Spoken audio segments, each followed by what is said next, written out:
Ahora bien, le dije que el punto de partida era la iglesia de Antioquía. Usted se pregunta, ¿y de dónde tenemos una iglesia de Antioquía? ¿Cómo surgió la iglesia de Antioquía? El relato nos devuelve a Hechos 11.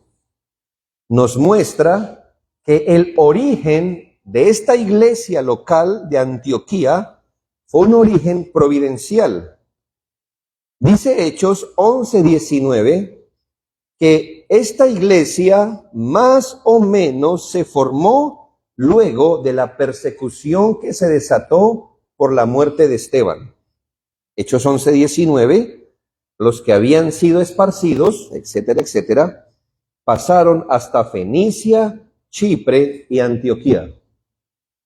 Así que por la persecución cristiana, al comienzo, gente sale de Jerusalén, y esa gente que salió, cristianos que salieron huyendo por sus vidas, algunos llegaron hasta Antioquía. Inicialmente, según los versículos 20 y 21, estos creyentes anunciaron el evangelio solo a los judíos. Luego hablaron también a los griegos o gentiles. El resultado fue claro. Dice la Escritura: la mano del Señor estaba con ellos y gran número creyó y se convirtió al Señor. Entonces, ¿qué tenemos aquí, hermanos? Un grupo de creyentes que fue desplazado por la violencia o la persecución. Donde van, llegaron allí y, como es común, hermano, un creyente da testimonio de su fe donde llega. Lo que hicieron primero fue dar testimonio de su fe a los judíos. Luego que los judíos, algunos creyeron, otros no, le cerraron la puerta, ahora le predicaron a los gentiles. Que dice la Biblia que aquí gran número creyó y se convirtió al Señor. El trabajo no se detuvo allí, porque así no operaban los apóstoles. Le dije, hermano, que cuando había cristianos solitarios, sin conexión con ninguna iglesia, los apóstoles rápido se movieron a atender esa irregularidad. Entonces, ¿qué ocurre? Llegaron noticias a Jerusalén.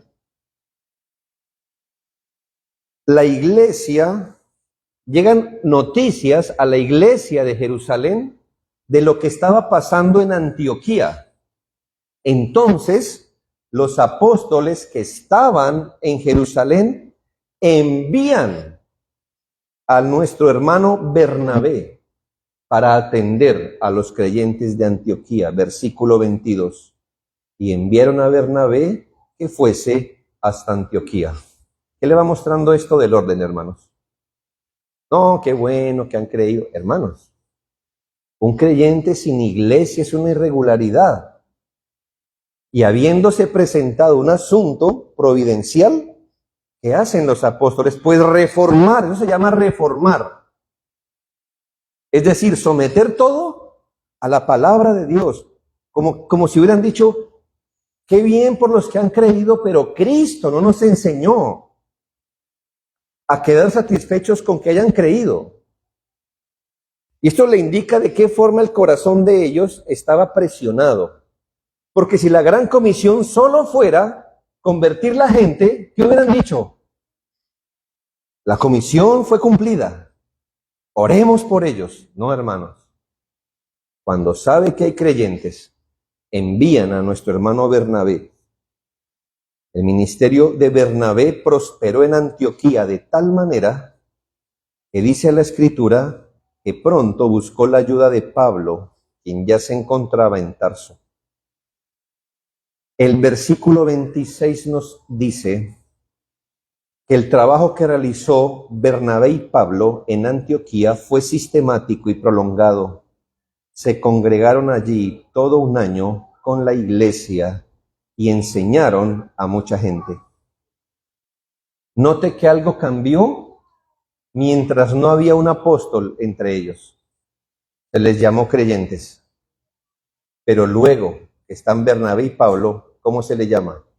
Iglesia. Si nota, hermano, que no todo grupo de creyentes es iglesia? Es mucha información, entiendo la que estoy dando. Sin embargo, entienda esto, hermano. En este punto, ya la Escritura no habla simplemente de algunas personas que creyeron, sino de una iglesia, hasta el punto que dice el versículo, a los discípulos se les llamó cristianos por primera vez en Antioquía. Con ese trasfondo, ya usted ve cómo tenemos una iglesia en Antioquía. El grupo de creyentes que providencialmente llegó, los apóstoles no lo dejaron como un grupo, asignaron un líder, en este caso temporal, que era Bernabé, y luego Bernabé tomó a Pablo, y ahora tenemos una iglesia.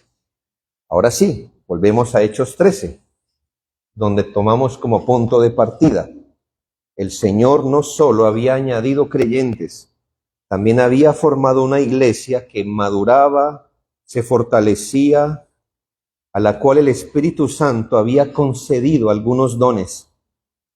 Es precisamente en el contexto de una iglesia local reunida, sirviendo al Señor en adoración, que Bernabé y Saulo fueron apartados soberanamente para la obra que conocemos como el primer viaje misionero de Pablo.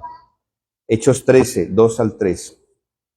El texto es explícito. El Espíritu Santo dijo, apartadme a Bernabé y a Saulo para la obra que los he llamado, y habiéndoles impuesto las manos, los despidieron. Note, hermanos, que aquí comenzamos a reconocer un patrón fundamental. Todo trabajo misionero nace de la iglesia local y es llevado a cabo bajo el reconocimiento y el envío y la comisión de una iglesia local. Lo vimos anteriormente, cuando la iglesia de Jerusalén escuchó a los hermanos de Antioquía. ¿Qué pasó? ¿No dice la Biblia? Y Bernabé sintió en su corazón irse y se fue, sino que fue enviado. Ahora, estando ellos en la iglesia, tampoco Bernabé y Pablo dijeron, ¿qué tal si nos vamos? Oh, sí, me parece buena idea. Vamos, ¿a dónde? Donde el Señor quiera. El Espíritu Santo dijo, y luego, ¿qué hizo la iglesia? En cabeza de los ancianos, envió a Bernabé y a Pablo. Por eso es muy extraño encontrar a gente que razona más allá de cómo razonaron Pablo y Bernabé. Ni siquiera ellos quisieron ir solos a hacer una misión evangelística o misionera, solo porque querían. Aún Bernabé y Pablo se sometieron a una iglesia local. Aquí no es yo creo que tengo dones, yo como que soy bueno para predicar, creo que tengo disposición para eso. Yo he visto que los hermanos se alegran cuando yo, no dijeron, ay, la iglesia me está aclamando, me está pidiendo. No, hermanos. Es que uno no es el punto de partida. El Espíritu de Dios tiene que poner su sello. Y aunque en este tiempo, hermanos, estamos hablando de un sello directo de la voz del Espíritu, espero comprobarle que ahora tenemos parámetros claros en la Escritura para reconocer quienes deben llevar a cabo un trabajo así, misionero. Entonces, hermanos, este mismo patrón de Jerusalén enviando a Bernabé, de luego la iglesia de Antioquía enviando a Bernabé y a Saulo, confirma que la obra se hace en el contexto de una iglesia que envía a sus obreros mediante oración, ayuno e imposición de manos, es decir, oficialmente. Este punto debe subrayarse con fuerza. Pablo y Bernabé no se autoenviaron. Ni nadie de los creyentes de Antioquía dijo, pues como no tenemos líder, yo me postulo. No, hermanos. No actuaron por impulso personal, no se alumbraron bajo su propia luz, No se guiaron por su criterio, por su iniciativa. Fueron apartados por el Señor, reconocidos y enviados por una iglesia local. La obra misionera, según el Nuevo Testamento, no consiste en que alguien sienta ir a algún lugar y luego actúe sin vínculo de una iglesia. Durante este viaje misionero, el primero de Pablo y Bernabé recorrieron varias regiones. Eso dice Hechos 14.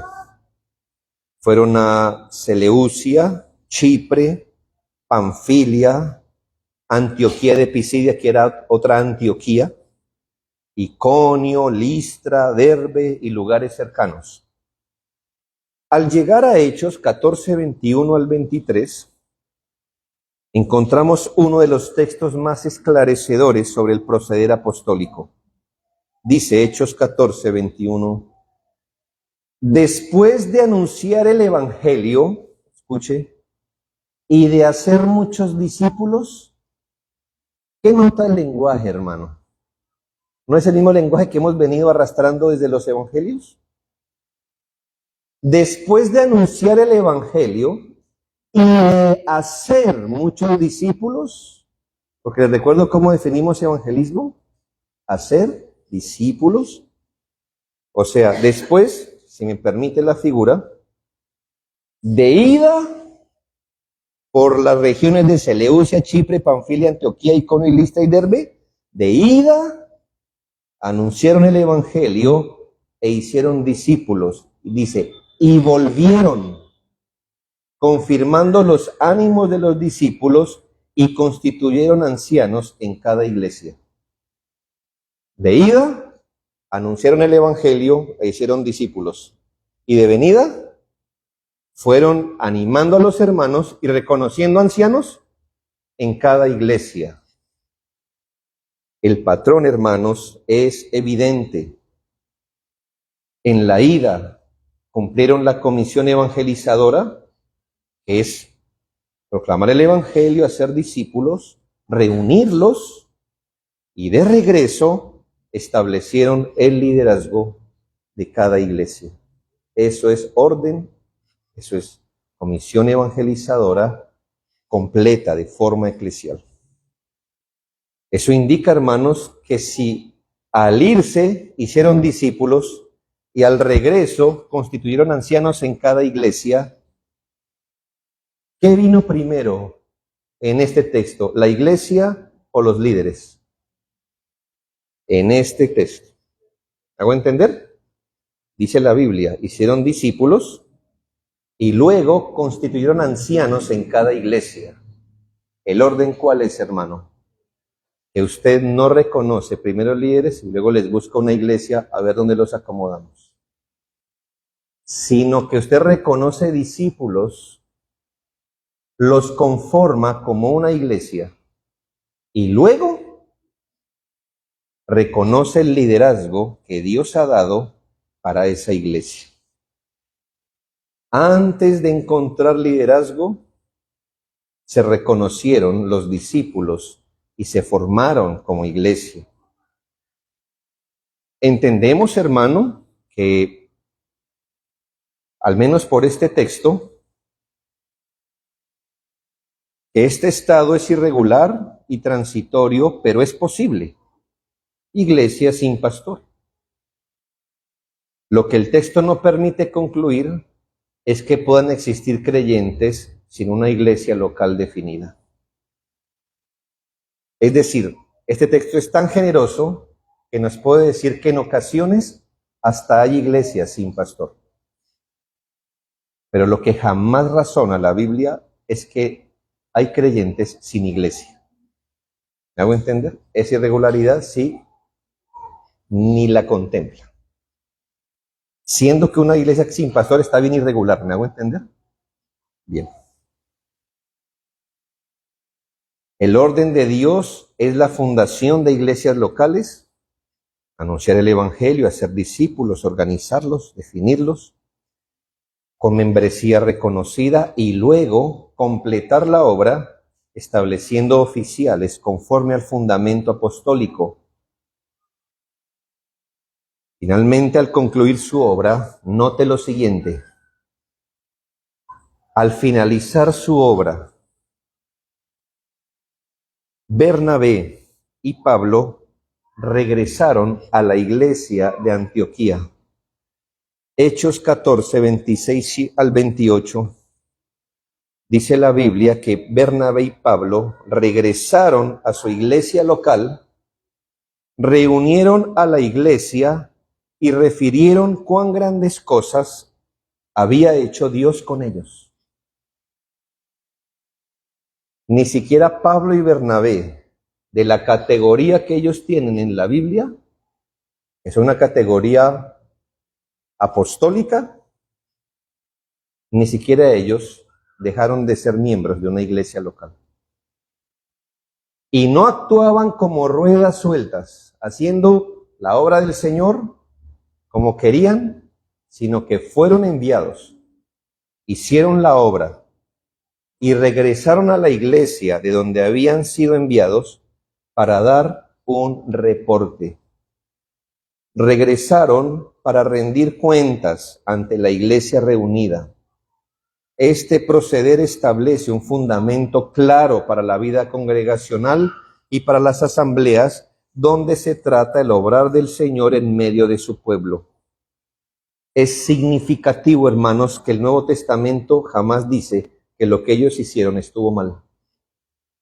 Antes bien, la Biblia se vindica a sí misma, afirmándonos que ese es un patrón, y aunque entendemos que Hechos es un libro histórico y no todo lo narrado allí es normativo, este patrón refleja cómo los apóstoles entendieron el cumplimiento de la comisión evangelizadora.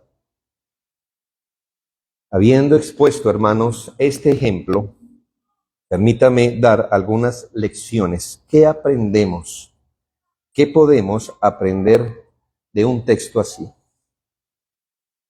Lo que hemos observado hasta el momento nos permite identificar el procedimiento regular mediante el cual los apóstoles, llenos del Espíritu, guiados por las palabras de Cristo, aplicaron la comisión evangelizadora. Le comprobé al menos por un ejemplo y ejemplos alrededor que no se trató de esfuerzos inconexos, improvisados, desligados de una iglesia local concreta. Está bien que hubo flexibilidad, sensibilidad. No todas las regiones se comportaron igual, no todas las iglesias resultaron igual, pero siempre se reconoció un marco reconocible para obrar. La obra apostólica honró las iglesias locales y se desarrolló en relación directa con las iglesias locales. Qué interesante, hermanos. Pablo creía en la membresía y por eso era miembro de la iglesia de Antioquía. Y Bernabé creía en la membresía y por eso era miembro de allí y se sometió al juicio de la iglesia local. No es casual que las epístolas del Nuevo Testamento estén dirigidas a quienes, a iglesias locales.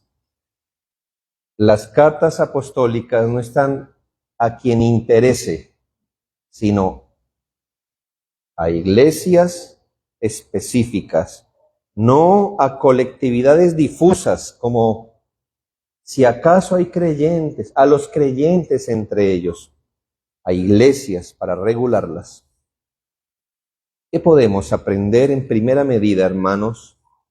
Que todo trabajo para el reino de Dios es esencialmente un trabajo de la iglesia local.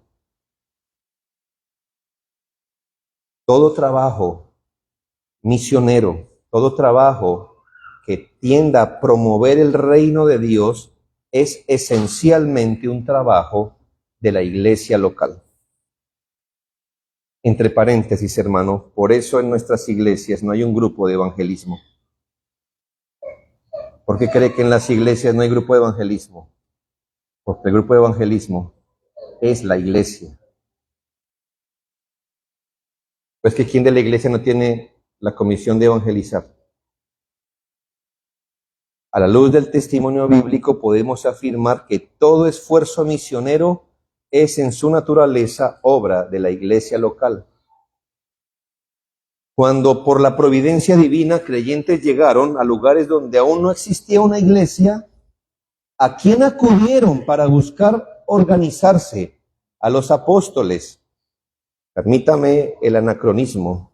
No recurrieron a seminarios, a universidades, a organizaciones paraeclesiales. Acudieron a la iglesia, que ya estaba constituida. ¿De cuándo acá y de qué Biblia sacan que una organización como un seminario envíe pastores?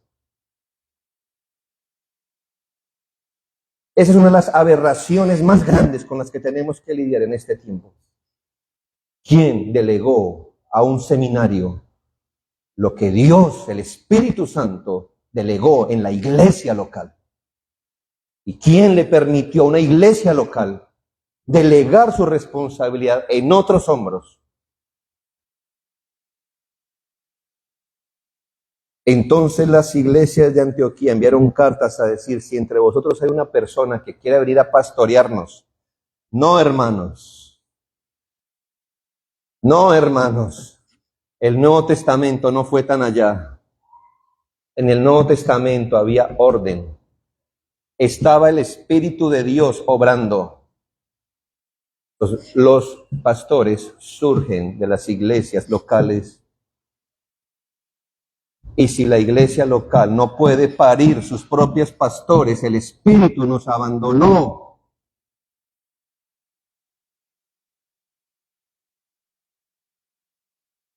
Porque Él da dones a su iglesia, dice Efesios. Y si alguno es un padre irresponsable, una madre que abandona, Cristo no lo es.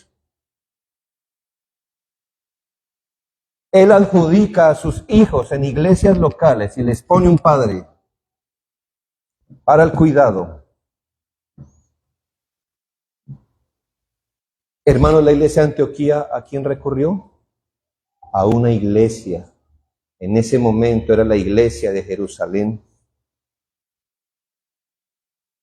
Y eso nos indica, hermanos, la responsabilidad de fundar y conformar iglesias recae sobre las iglesias mismas.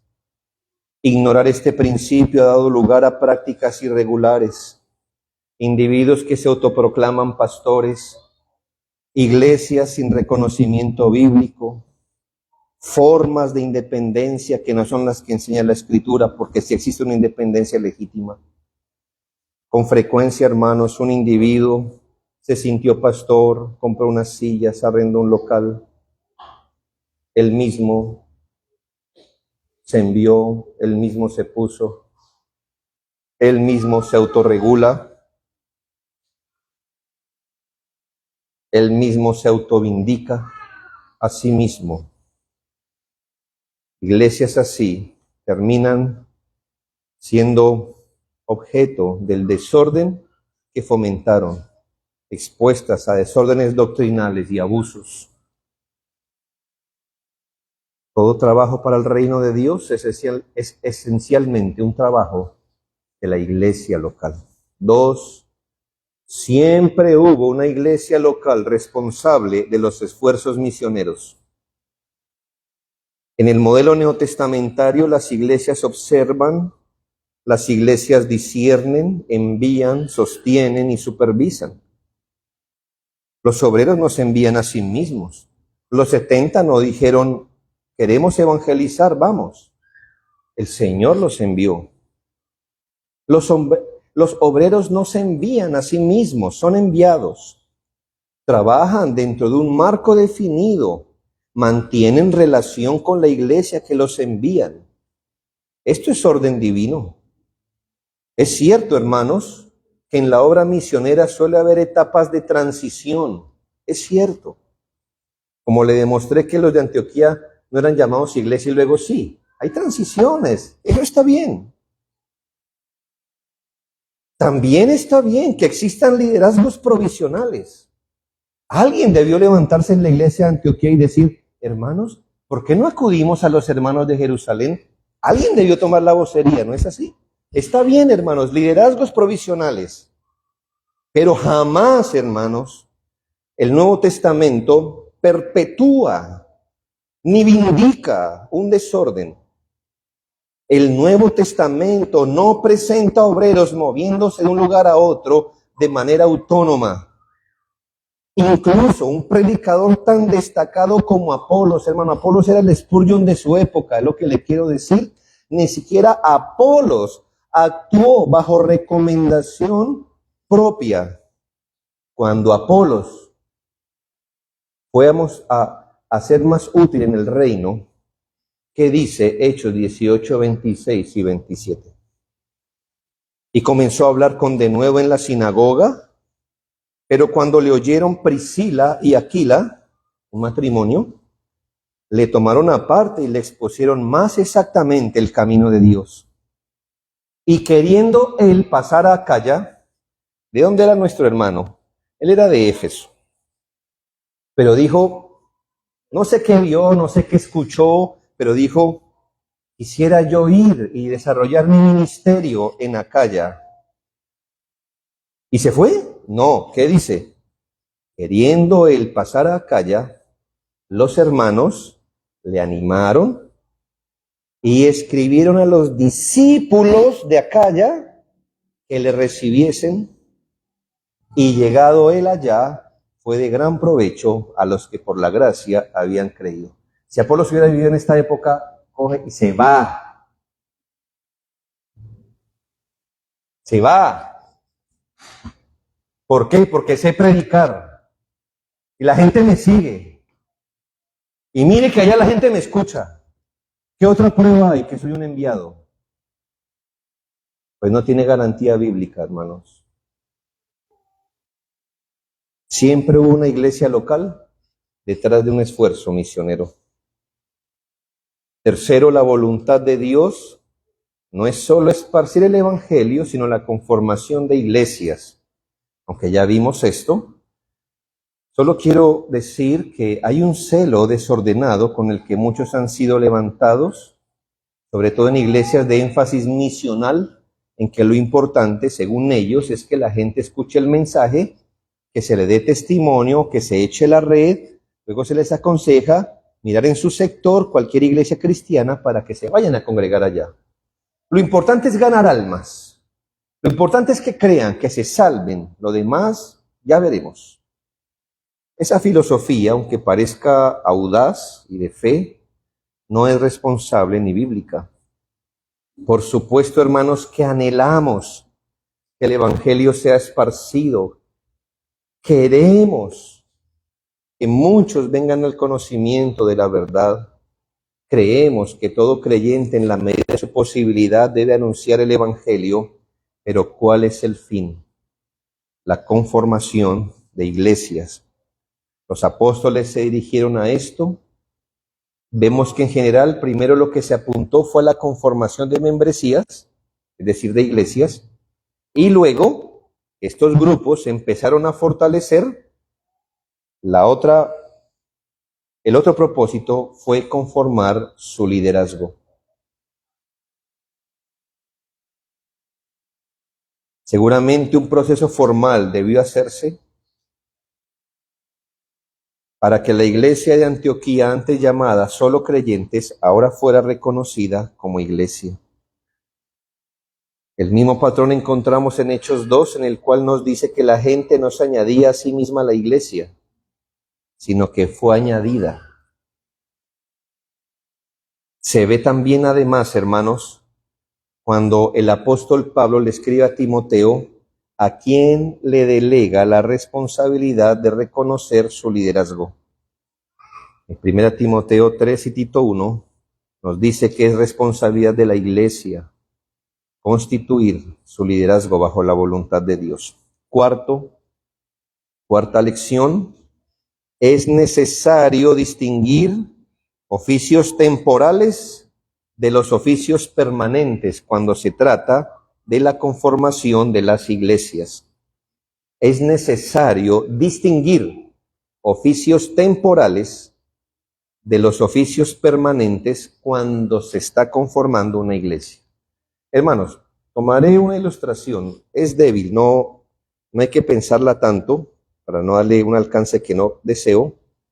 Pero me imagino que cuando usted construyó su casa, en alguno de los momentos de esa construcción, usted habilitó para pasar del primero al segundo piso una escalera de madera. ¿No es así? Ahora bien, ¿qué propósito tenía esa escalera de madera? Pues acceder al segundo piso, pero luego que la escalera de concreto se construyó, le pregunto, ¿sigue usando de todas formas la escalera de madera? Diría, no. ¿Por qué? Porque el propósito de usarla ya se cumplió. Usted no va a decir, no, nos encariñamos con la escalera y como siempre la hemos usado desde que no había casa hasta aquí, la seguiremos usando permanentemente. No, hermanos. Ahora bien, en la edificación de la iglesia no nos debe parecer raro que el Señor use oficios temporales para que cuando vengan los permanentes, estos den paso a los oficios que el Señor quiere. En la conformación de iglesias locales es indispensable hacer una distinción básica. No solo estoy pensando en la distinción que hay entre dones extraordinarios y ordinarios, como apóstoles versus pastores. Más bien estoy pensando, hermanos, en este tipo de oficios que el Señor usa en el proceso de conformar iglesias y en los oficios que deben permanecer una vez conformada la iglesia. En muchas ocasiones, en la formación inicial de una iglesia, se requiere la labor de una especie de misionero, un obrero enviado por una iglesia local para firmar a un grupo de creyentes, conducirlos a la fe. Puede ser que en un caso, un misionero cumpla su función, pero hermanos, la conformación permanente de una iglesia ocurre cuando se reconocen como membresía y establecen sus oficiales. En este caso, hermanos, los pastores no son un don provisional, son dones permanentes, como los diáconos. Una vez que la iglesia se constituye como una membresía, espero ver eso mañana, ahora se reconoce un liderazgo bíblicamente calificado y ahora tenemos una iglesia ordenada, de acuerdo a la mente de Cristo en gobierno, adoración y disciplina.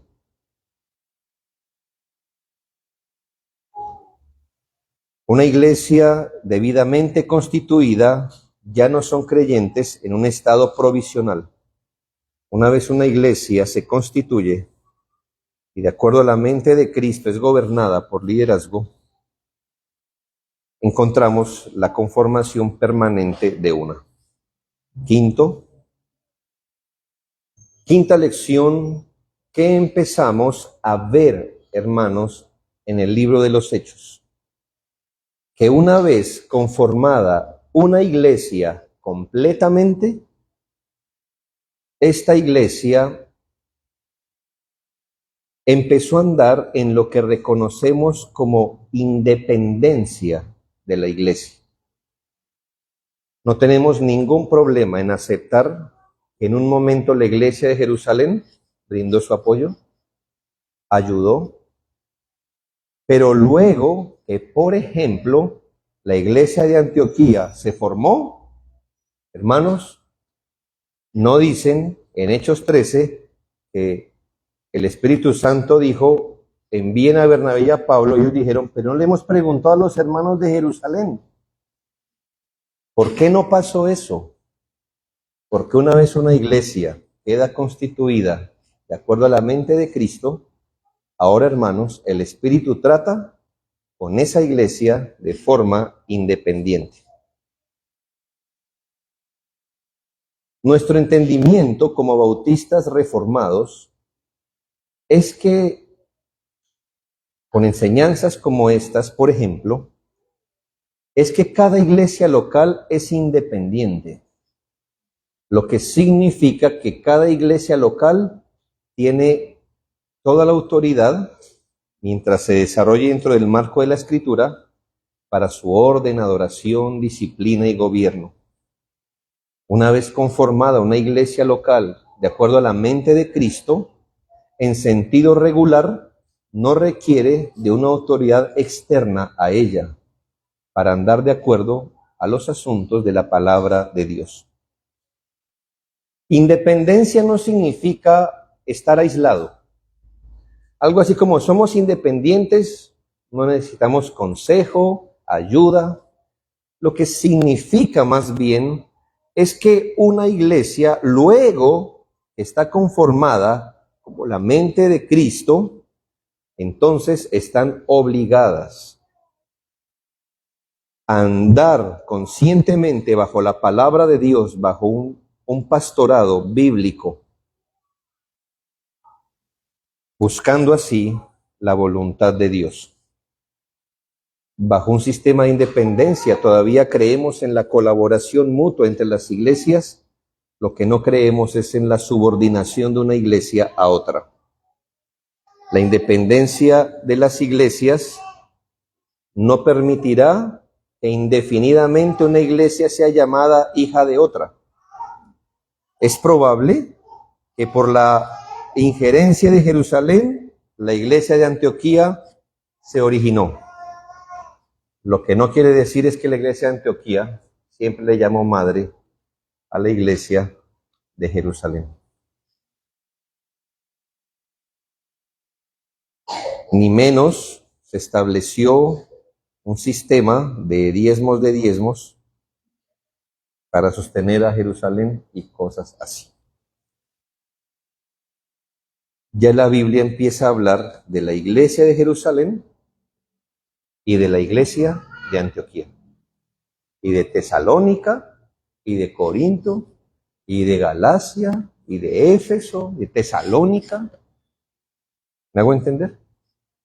Puede ser que en un momento era necesario, pero luego que las cosas son permanentes, ahora hay independencia de la iglesia local, cada una con membresía definida. No había tráfico de membresías, algo así como ser de la iglesia en Jerusalén y la Antioquía, es lo mismo.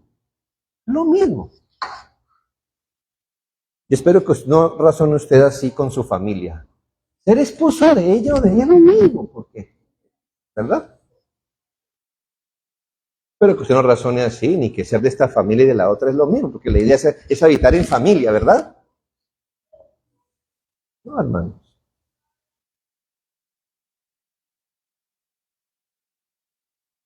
Entendemos, cada una con su membresía, con su liderazgo, un grupo en conformación, por ejemplo, que aún no es iglesia, está en medio de las labores de una iglesia local. Son grupos que iglesias locales ayudan, apoyan, etcétera. O iglesias locales están sembrando una iglesia en otro lugar. Todo eso, hermano, mientras las iglesias no estén estructuradas conforme a la mente de Cristo, puede generar un factor de sujeción de alguna manera. Pero luego que las iglesias se conforman, tiene otro trato. Me imagino, hermanos, sin llevar a mi ejemplo hasta otros estratos, es lo que ocurre con un hijo soltero y el que se casa. Mientras está soltero y vive en mi casa, pues se le aconseja, se le ayuda, se le aporta.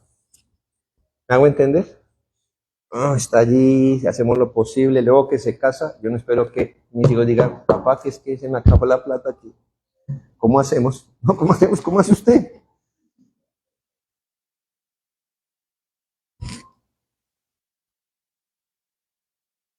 O si yo doy plata, entonces también mando. ¿Me hago entender? Es obvio. Hermano, el que va para el mercado manda. Y si el suegro va para el mercado, pues es que, bueno, pero no, este no es el tema, ¿verdad? La familia. Estaba tratando de ilustrar lo que quiero hacer entender, hermanos. Así ocurre cuando una iglesia, digamos, ya se conforma. Hermanos, pues ahí tienen una iglesia. Ahora, que se le puede colaborar, obviamente. Pero ya no estamos hablando de un sistema de dependencia. Bueno, termino con esto, hermanos. ¿Qué ocurre si una iglesia no se conformó así? Alguno dirá, lamentablemente, pues yo no sabía esto cuando nos conformamos como iglesia. ¿Quiere decir que todo está mal? Bueno, te diría que luego de identificar y entender el modelo bíblico, cada iglesia debe reformar aquello que está fuera del orden bíblico. Puede ser que por la ignorancia de estos principios, por el apresuramiento de las personas, malos manejos que pudieron estar presentes, muchas iglesias estén en estados irregulares. Entonces no resolvemos así. ¿Cómo nos ha funcionado? Sigámoslo haciendo. ¿No pudimos hacer las cosas bien al inicio? Sigámoslas haciendo mal, porque la costumbre hace ley. Hermanos, más bien, miramos las Escrituras y reformamos todo aquello que está por fuera de la palabra de Dios. A veces es necesario que grupos busquen una iglesia local conformada que los ampare y los conforme. A veces se tendrá que trabajar en la conformación oficial de una membresía, luego de su liderazgo, etcétera. Mi punto es el siguiente: solo hay un modelo. Y la idea es que cualquier asunto, hermano, pueda someterse en orden a la palabra de Dios en el marco de las iglesias locales. Que el Señor nos ayude, hermanos, nos conceda luz, humildad, fidelidad para conformarnos a las Escrituras. Un momento oremos, hermanos.